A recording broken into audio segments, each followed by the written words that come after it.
ជំរាបសួរបងប្អូនតថ្ងៃនេះយើងចូលដល់មេរៀនទី13រៀនអំពីព្យញ្ជនៈពួកអូ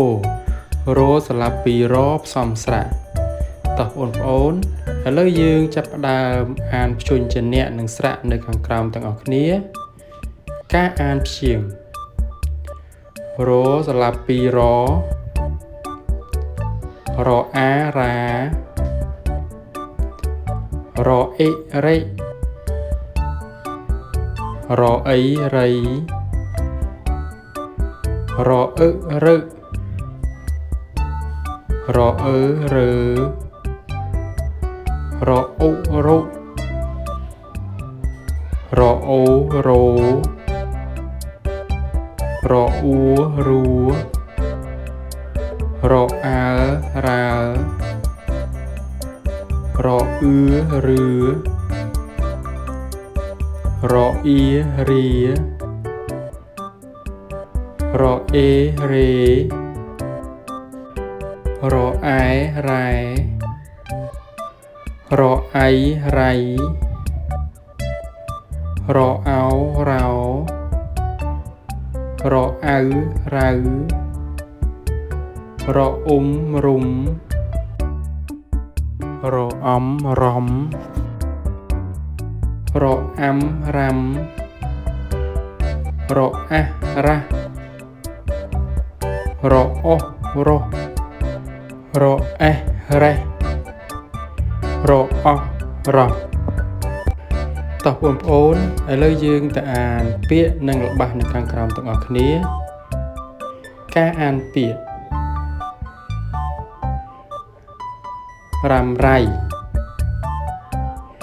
រណារការអានល្បះ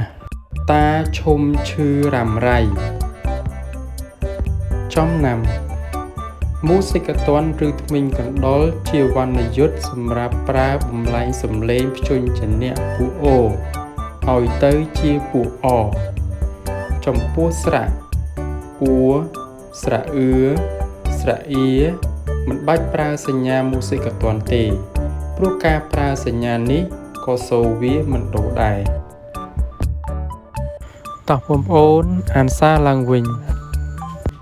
ការអានព្យាង្គរស្លាបពីរអារ៉ារអិរេរអីរៃរអឺរឹរអឺរើរអ៊ុរុរអូរោរអ៊ូរូរអាលរ៉ាលរអ៊ឺឬរអ៊ីរីរអេរេរអែរ៉ែរអៃរៃរអោរោរអៅរៅរអ៊ុំរុំរអ៊ុំរុំរអាំរ៉ាំរអាស់រ៉ារអោះរោះរអេះរេះរអោះរោះ